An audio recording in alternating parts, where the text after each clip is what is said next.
I'm seeing a lot of people logging in kind of around this time, so I'm just going to go over briefly the Zoom rules that we've got for tonight.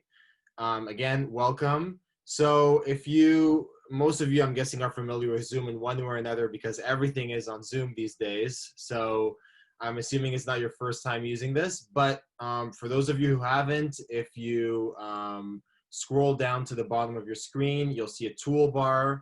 And in the chat, you'll be able to, ask us questions or write something in the chat regarding anything that Elizabeth or Anime says or mentions. And you'll also, throughout the call, but towards the end, we'll be able to make your donations in the chat. So those are the ground rules for this evening. And I'm just going to pass it back to Jordan. Because it's 5 p.m. on the dot right here where I am in Toronto. But I guess it's 6 p.m. for most people on the call, and I'll pass it on to you to just kick us off. So take us away. Okay, thanks very much, Malachi. So my name is Jordan Bobber, and I am on Prince Edward Island in Charlottetown. So hello to everybody from across Canada and across Atlantic Canada. And I'd like to take this moment to welcome you all and to welcome our special guests, including Elizabeth May, who joins us en route to Ottawa, but in Vancouver, I think, over in British Columbia. So it's great to have you, Elizabeth. This is a really exciting time in the Green Party of Canada. So I'm really glad that you could all make it for this forum, and there will be lots of other events as well that we hope that you can participate in to get to know Anime during the course of this campaign, and really it's a great chance to engage with ideas that will shape the Green Party going forward. So I'm going to first of all go over a little bit of housekeeping before we get started.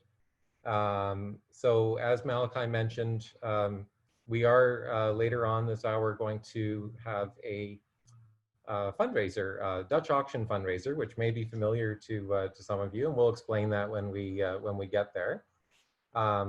What we are looking to do is raise money to first of all get Anime onto the ballot. There's to cover the nomination fees, and then to be able to do campaigning and bring her message across Canada. So we encourage you, if you're able, to participate in the interactive fundraiser that we're going to have later. You can do that publicly if you like by adding your name and the amount that you'd like to donate in the chat.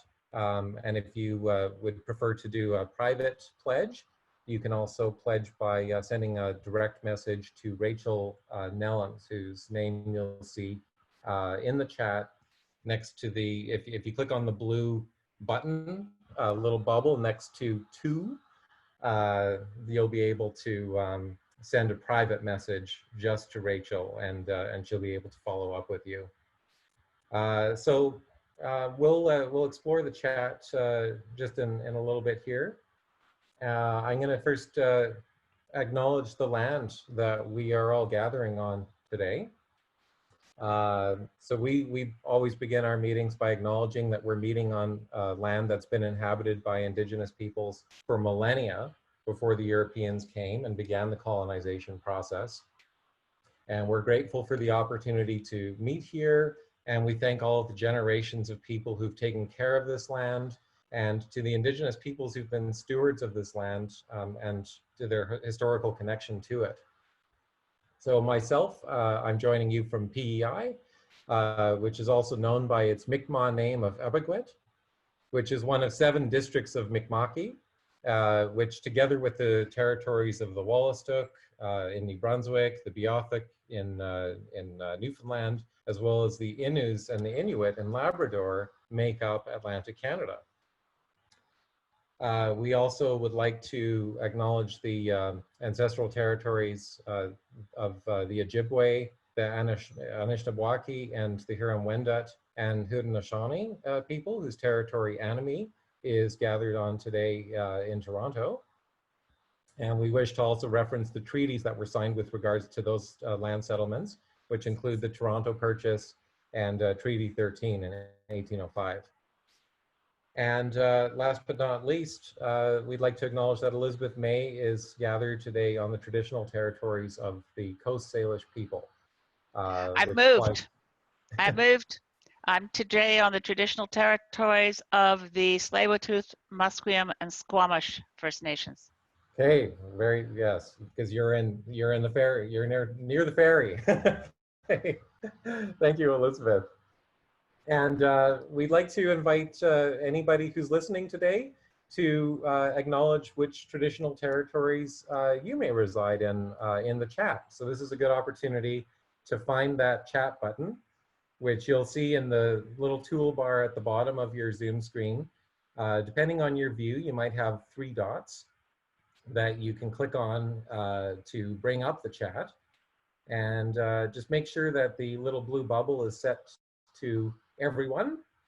And feel free to add your name and where you're calling from and which traditional territories you're on. Okay, great. So we've got, oh, fellow Abegweit, Mia and Jill. Thank you. Thank you very much, everybody. And so I'd now like to invite Annemie Paul to set the stage for a discussion about putting a guaranteed livable income at the heart of a green recovery. Now, Annemie is, she's obviously, you probably know a little bit about her. She's a leadership contestant for the Green Party of Canada. I first met her back in April and have just been blown away by her. You may have had a chance to see her bio, and there's lots of impressive things in there. You know, she has a, a Bachelor of Laws, Master's in Public Affairs. She's been an advisor to the International Criminal Court in The Hague, has, you know, done so much policy work, ended up founding an NGO that's, or an innovation hub that is an NGO that's been helping other NGOs doing international work, and has been involved in many other organizations dedicated to sustainability, human rights, and also political engagement and equality. She ran as a Green Party candidate in 2019, and she has also served as a critic for international affairs on the Green Party of Canada's shadow cabinet, which is great for her because she speaks 4 languages, English, French, Spanish, and Catalan as well. So without any further ado, I will invite Annemie to join us and set the stage for us. Thank you so much, Jordan. It's excuse me, really good to be with you. I see my neighbors on the screen, Deborah and Walter. Really good to see you. It's quite heartbreaking for Deborah and Walter. They were supposed to be on their way to New Brunswick, where they spend a good part of the year, but because of the restrictions and concerns related to the pandemic, they're stuck in Toronto for the moment. So thank you. This is, I guess, the closest you'll get, right? Virtually for a while. Good to see you. And for me, for those of you who don't know, this isn't something I would normally have said at these events, but I think it's important to say just so you understand where I am coming from today, beyond the traditional territories that I'm coming from. My father died on Friday, and he died under circumstances that were avoidable, rather. And I just want to take a moment just to say as clearly as I can, and I'm speaking on my behalf, but also on behalf of Victoria Galea. Victoria is one of the young Greens on our campaign, and she lost her uncle at the beginning of the week. And so we had 2 deaths amongst our team, both of them avoidable. And she's at her uncle's funeral right now, and so she can't be with us. What I want to say is that we need to understand, we need to reflect in our policies once and for all the fact that senior care is a right and it is not a privilege. In the case of my father, if that had been the case this week and we had been acting that way, I believe that he would not have died. He was in a for-profit facility, as many of them are here in Ontario, and I believe very, very strongly, and I know that I'm not alone in this in our party, that long-term care has to be put under the Canada Health Act. That is the only way that we are going to be able to guarantee adequate care for people at every stage of their lives. And just simply put, whenever there is a profit motive, corners are going to be cut. And whenever corners are cut in terms of healthcare, people die.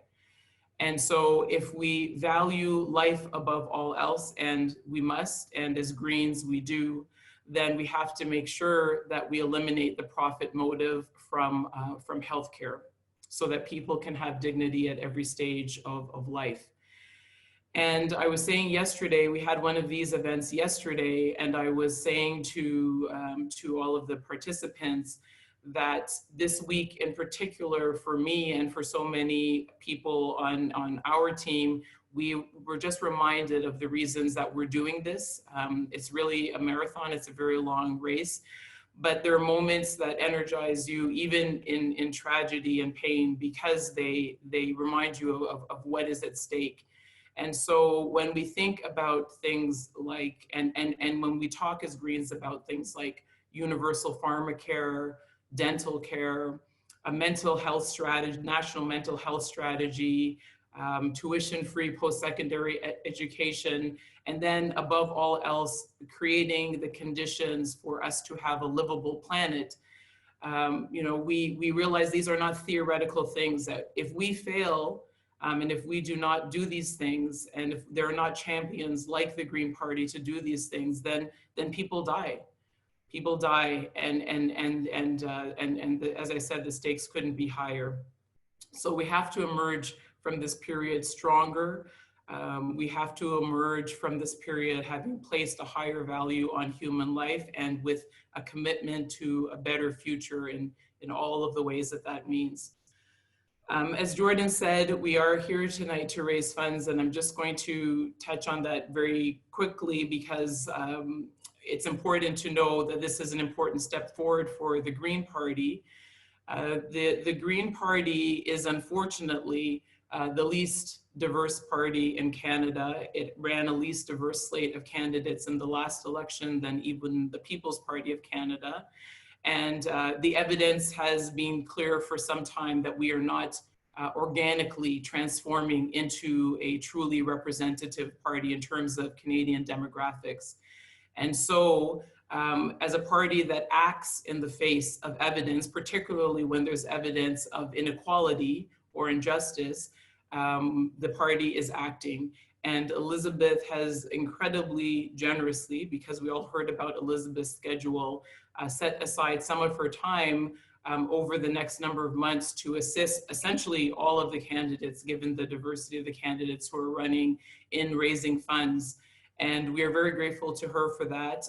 I will stress that that is not a substitute for a proper systemic institutional policy with respect to inclusiveness and diversity within the party, but it is a step in the right direction. And if there was not this, there would not have been anything at the moment. And so I say this every time, but it's really an example of Elizabeth doing what she does best, which is stepping into a breach and helping to make the world just a little bit more of an equal place as she's doing it.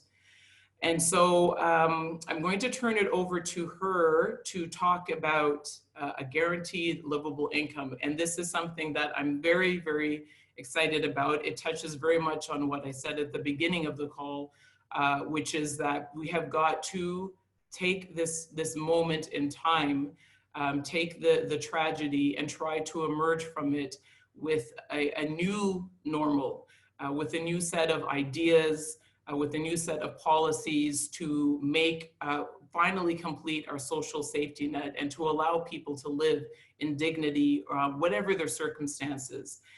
And so when we talk about a guaranteed livable income, whatever the models, and there are a number of them, and we've proposed some ideas with respect to what a guaranteed livable income could look like. The thing that I would like you to keep in mind as we hear from Elizabeth is how we have seen over the last number of months how many people still have no protection. And these are the people who are the most vulnerable in general. And we're talking about contract workers, we're talking about temporary foreign workers, students, and seniors. There are just far too many holes to be plugged in a piecemeal system, and a guaranteed livable income is the solution to that, as it's a comprehensive benefit.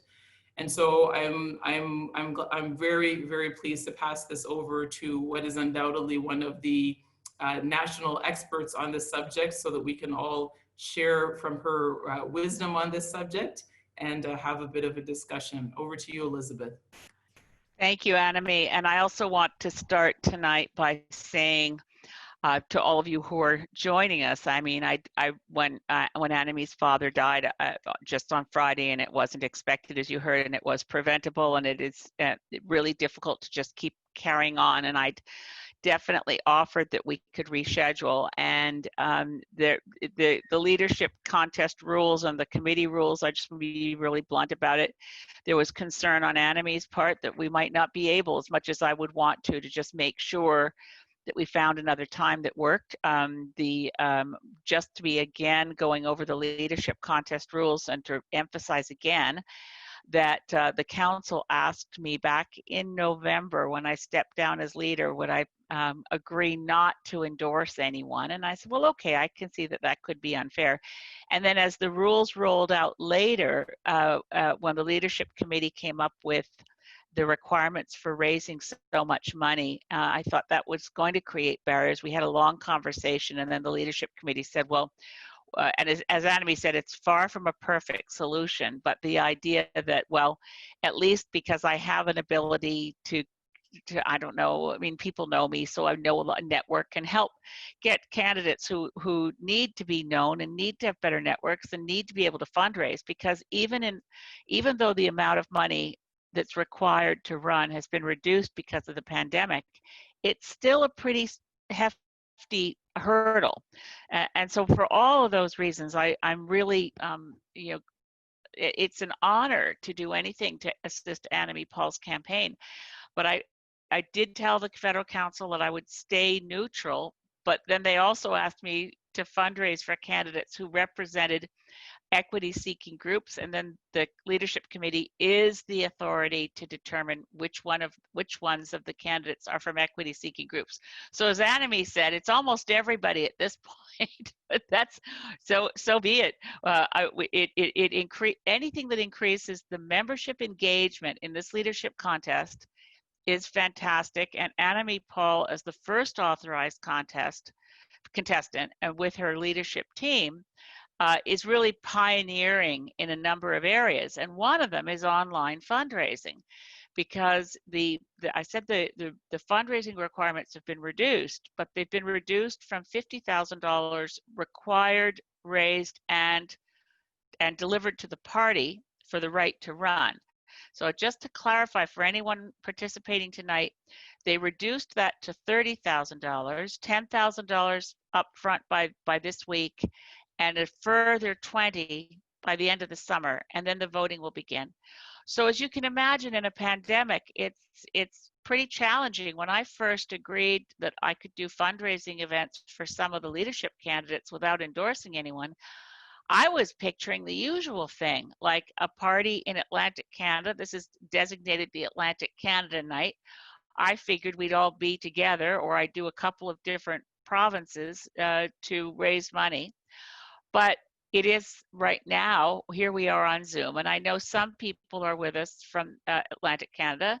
I'm really pleased to see that Elizabeth's here from Newfoundland, Labrador. There's a few people from other areas, and I feel for you for Deborah, and I missed your husband's name, not able to go to New Brunswick. I tell you, Jenica Atwin, who's a Green Member of Parliament from Fredericton, left Ottawa for some family business and left on Thursday. And when she crossed the border into New Brunswick, now we're not used to going to a provincial border and thinking of it as entering a different place. You never stop at a border, but we do now. And the car ahead of Jenica was turned away. So they're being very specific and careful around it being essential travel. So just to say, anybody, you're better off to wait till New Brunswick lifts the rules. And Jenica and her family are now home in Fredericton and have to quarantine for a full 14 days. So it's no joke trying to get between provincial borders. I also wanted to pause before jumping into guaranteed livable income to say, because I mean, I think we are all in the grip of an intense moment of grief and concern, and Black Lives Matter in various forms of memes and chants and hashtags. But for people in Toronto, there's clearly a lot of questions around the death of Regis Korchinski-Paquette. I was pleased to see that her family's lawyer stepped up to say that they don't know what happened, and they're not saying that the police were directly involved in throwing her off a balcony, but there's a lot of questions here. And what's going on in the US right now, and I know we want to talk about guaranteed livable income, but I'm just so horrified by what's happening. And what appears clear to me, I mean, I'm very concerned by the extent of police brutality in the United States. One of the commentators, I think it was Slate Magazine, said this is a police riot. And I remember the first time the term was used in an official inquiry of a police riot. It was Chicago 68 at the Democratic National Convention, where the official review of the events said it had been a police riot. Some of you may know this about me. It's unlikely that you all do, but I was born in the States, and my mom was a delegate for Eugene McCarthy at the Democratic National Convention, and I was there and separated from her by Mayor Daley, who took all the delegate passes from the family members for anyone who wasn't for Hubert Humphrey. So I was with other family members on the streets of Chicago, so I know what a police riot looks like because I escaped one. But I'm watching the footage coming from the US right now. And between the governor of Minnesota saying out loud that where the riots were getting out of hand, it's white supremacists working with drug cartels. I have never in my life heard of any level of an official in the US government saying that the riots that are getting out of hand are from white supremacists and organized crime, and the police overreacting. I've never seen so many incidents of a US police shooting or targeting or abusing reporters to the extent we're now seeing. So that's just to kind of frame the moment we're in, that these are, not only are we in a pandemic, which is unprecedented, that billions of people all around the world are doing the same thing for the same reasons, and staying home and putting on masks and washing our hands and physical distancing and all of that to reduce the number of deaths that will be on the ultimate historical record of what COVID-19 did in terms of a death toll globally. But this pandemic that's locked us down in our own homes is also occurring in the context of a spate of you can't, I mean, murders is the only word that applies to what happened to George Floyd. It was a murder, live, televised, and horrific, and not the only one. So there's a lot going on right now that conversation may want to move into one of those directions.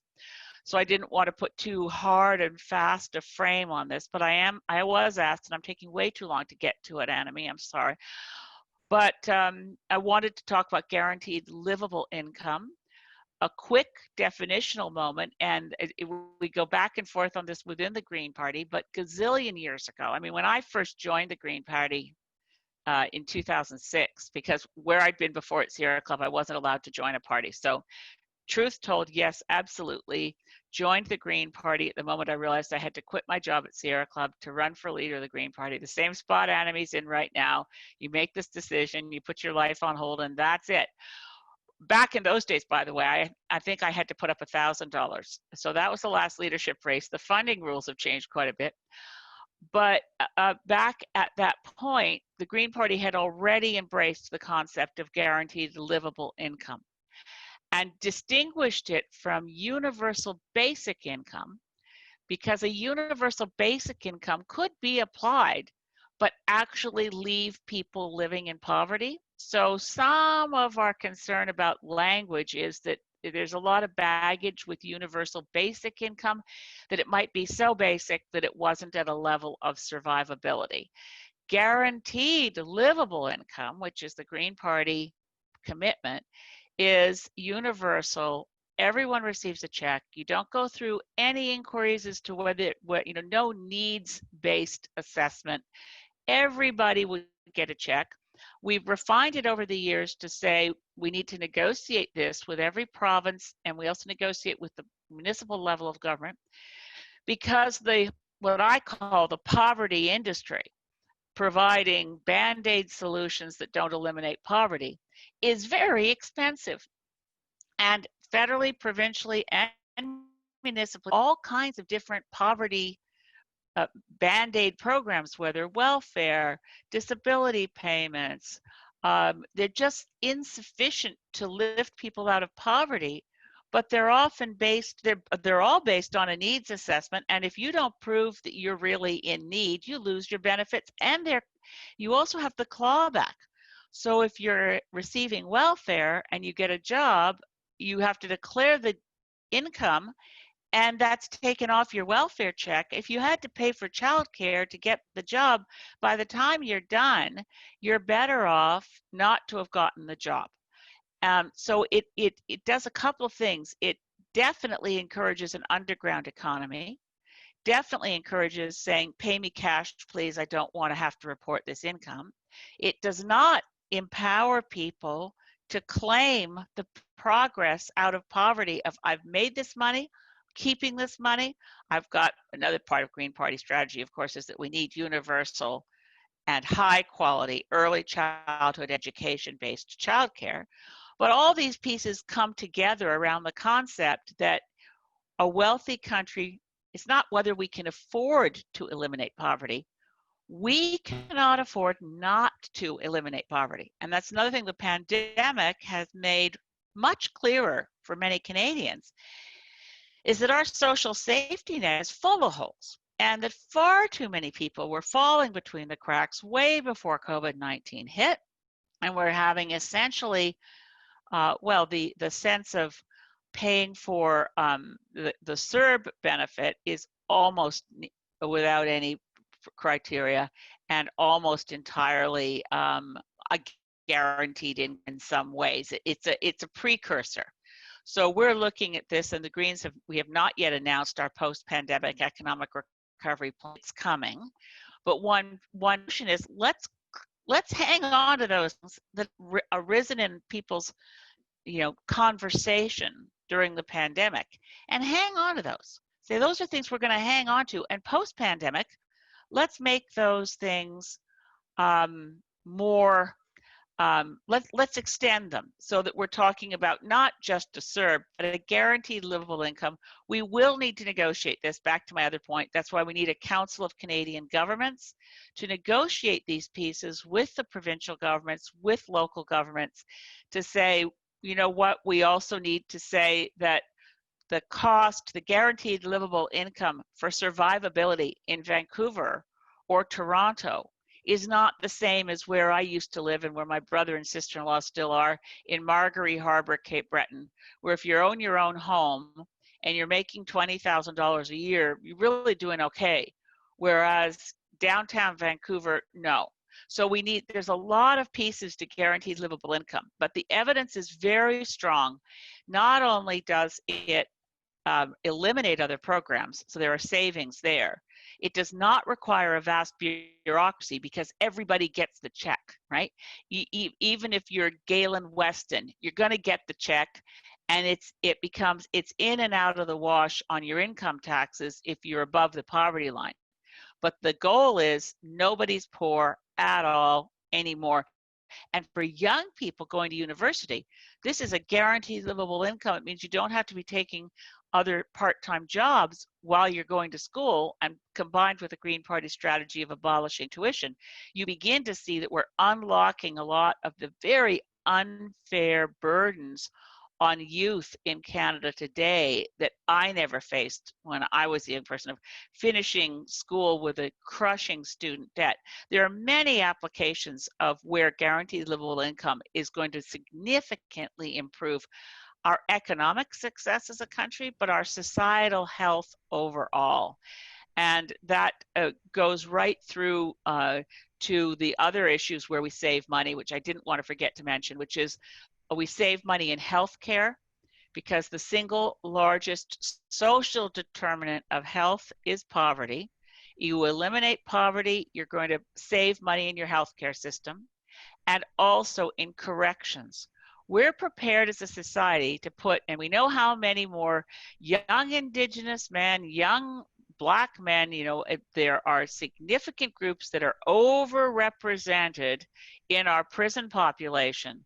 We absolutely can save money in corrections, but we're apparently prepared to spend as a society $120,000 a year keeping someone in jail, but not $30,000 a year to keep them above the poverty line. And there's a lot wrong with that picture.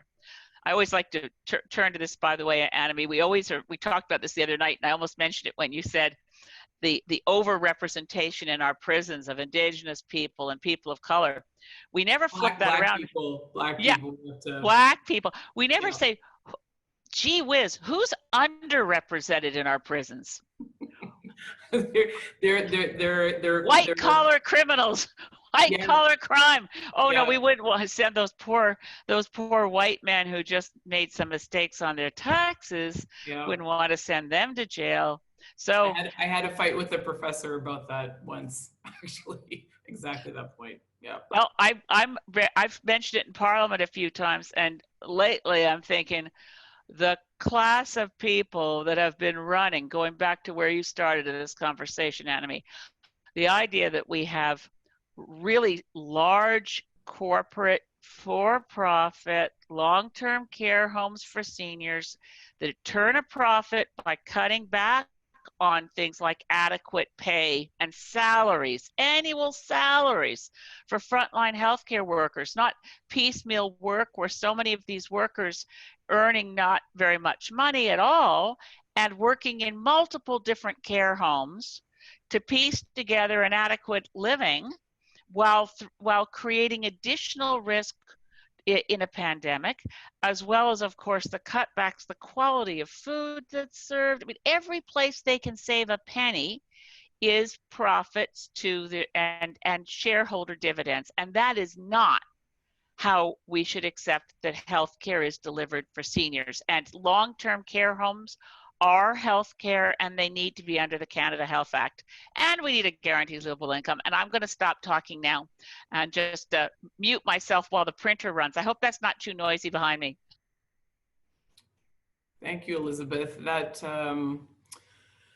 was a really good 101, Guaranteed Livable Income 101. And perhaps just to share a story, which I think really emphasizes, well, it was a life lesson for me that makes it very clear that this is absolutely the direction that we have to be moving in.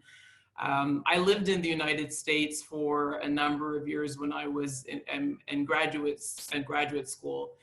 And my first son, I got pregnant, and my first son was born in the States, and there were some medical complications, and we had no money. I was a student, my husband was a student, and I can't describe to you how humiliating the process was of trying to get Medicaid to help to cover the pregnancy. We had to prove that we had nothing, and we had to keep proving we had nothing. And the paperwork was absolutely overwhelming. And then, when we were approved, it was as if you had gotten the keys to the kingdom, because it was a for-profit hospital and they knew the government was paying, and so they just charged through the nose. I had a suite when I gave birth, and the pregnancy cost maybe 200,000 American dollars because the government was paying. And so, as Elizabeth said, it became incredibly expensive for the government because administratively that was the biggest cost, and then because the government was squeezed by the for-profit healthcare system. And so we have these pockets of unfinished social safety net, unfinished universality that is costing us dearly. And we only have to look to our neighbors to see what it looks like and why we don't want it. You know, we don't want it, and we have to say no, and we have to reject anyone who tells us that we cannot afford it, you know, that it is going to affect our choice or our freedoms. They are misleading you. They are not telling you the truth. This costs us more. In terms of the human cost, but also it costs us more in terms of our, you know, percentage of GDP. And so this is the moment for us to say once and for all, particularly as we head into this historical investment of public money into our economy. This is what we value. This is what we're going to be spending money on. It's not just it's the right thing to do, but it's also the, you know, the logical thing to do as well. And I hope that we will, because we won't have an opportunity like this again for a long time. And anyone like myself who has lived through the alternative can tell you that we don't want it. We reject, No. you know, reject it. We have to reject it. No, it's I've been aware for quite a while because I was advocating for a number of seniors that this is back to another issue, but the fact that it's for profit, they won't respect that you lose your human rights when you go into a long-term care home. And by the way, very good point was raised by Elizabeth from Newfoundland and Labrador. Of course, long-term care is also about people who are chronically unwell and disabled regardless of age. So that's another key point that we mustn't lose track of. But when it was a shocker for me to start trying to advocate for people whose family members were put in long-term care and then who subsequently decided that they didn't like the care their parents were getting, that they were being consistently over-medicated, and the parents were saying, in this one case, I want to get out. The mother wanted to get out, her daughter wanted to take her, and the care home wouldn't release her. There are a lot of deep issues to dive into here on how we treat our elders, and being next, well, since tomorrow's June 1st, I'm almost there, but my birthday's coming up. I'll be 66. It seems crazy to me because I thought 66 was supposed to be an old woman, and I don't feel old at all. So, especially since I married this really young man who's 72, so I don't feel old at all. But I know that I'm in a category of increased risk around COVID-19. I'm very conscious of it, and I'm so grateful for the fact that I'm able to, only because of, you know, if I was an Indigenous woman in a community where the houses are so crowded because the housing conditions are so inadequate. I mean, we again, not to blather on too much, but the COVID pandemic has exposed things about what normal was. So when people say when do we get back to normal, I'm increasingly convinced that most Canadians don't want to go back to that normal. We don't know what we're going to call it, what it feels like after, but we're not, one of the phrases that's making it around on a lot of social media is we're not going to bounce back. We need to bounce forward. It's going to be, and it has to be different.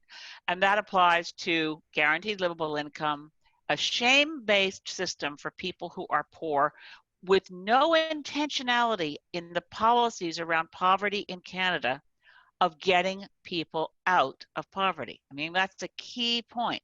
It's about intergenerational poverty that becomes enforced through the systems and the tools we choose to use, as opposed to, as Martin Luther King said many, many, many years ago, the only policy he'd ever seen with and you can find this quote in Vision Green, it's in the section in Vision Green where we discuss guaranteed livable income and spell it all out, is quoting Martin Luther King Jr. and saying, look, this is the only system I have ever seen, the only proposal I've ever seen that actually will eliminate poverty is guaranteed livable income. So I think we should pause and see if there's questions out there, because I'm sure there are. And I do, obviously, as you can tell, I know that Annemie has been for a long time a champion around social justice, and her international work was a huge help to me on Shadow Cabinet. And boy, do we need it now. I'm missing having a good shadow. I don't have a Shadow Cabinet critic at the moment. Send me suggestions if you can think of somebody good, because we've got to respond to what People's Republic of China is doing right now in Hong Kong. There are a lot of issues where we're really mindful that we're missing your expertise on these issues, Annemie. But let's hear. Jason said, oh, Jason's put up, if you want to hear more from Annemie, join questions. Okay, that's Monday evenings. Yeah, there were some good points just with respect to long-term care again. And I just simply cannot stress enough how important it is that we remain vigilant and active, and that we make sure we hold the different levels of government to account. Some of you may have heard this week that Jason Kenney, Premier Kenney out in Alberta, was complaining that the lockdown had gone on too long and that the economy needed to get going. And he made the point, and I was wondering how long it would take for a politician to make this point. He made the point that the average age of death from COVID-19 was 83, while the average lifespan was 82. So, we should be thinking about whether... On the ice flows, folks. It's public policy, build up the economy, and let's, it's time to get... I have heard it before, by the way, Annemie. There was a conservative MP, Derek, I'm trying to remember if anyone remembers, but who actually tweeted, why are we shutting things down? It's only the old people that are dying. What's the problem? They're old. It's very interesting times, and these things are going to start to come to the surface. I mean, basically, in Parliament, this whole question of when we should meet in person, if anyone has any questions about that, I'm not a happy camper that we're meeting in person 4 days a week. As Greens, we don't think we should take the risk of having in-person sessions where one of us isn't there, particularly on Wednesdays. Wednesday's the one opportunity when there might be a vote or a unanimous consent motion, and if we're not there and it goes through and it's something we would have stopped, that means one of us has to be physically there.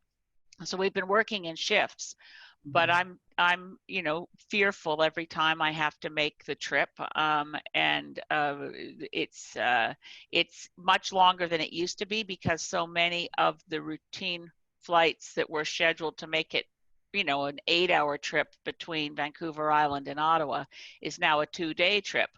And Paul Manley and I, of course, are both on Vancouver Island. And for Jenica, she's facing all the hurdles I mentioned earlier with the quarantines after and so on. So it's not easy to make that trek. And the idea that, as Andrew Scheer said one day, well, you can now take your dog to the groomer, so Parliament should be meeting. I actually took my dog to the groomer. I'd like to take Andrew Scheer to the groomer. You have to walk in the door, one customer at a time, put the dog in a special, at my dog groomer, they've built a new kind of airlock thing where you put your dog in there and then they take the dog out the other side. You never get near the groomer. I wish I could keep that kind of distance from Andrew Scheer. You have this stuff happening and then you pay. And anyway, it's all to say that it's a ridiculous comparison that because we can wash our dogs, Parliament should be sitting in real life. It's quite a crazy comparison. Et en fait, j'avais oublié, d'abord, je m'excuse de ne pas avoir donné des bienvenus en français aussi. Je suis très reconnaissant que c'est une région où il y a une grande présence de la francophonie.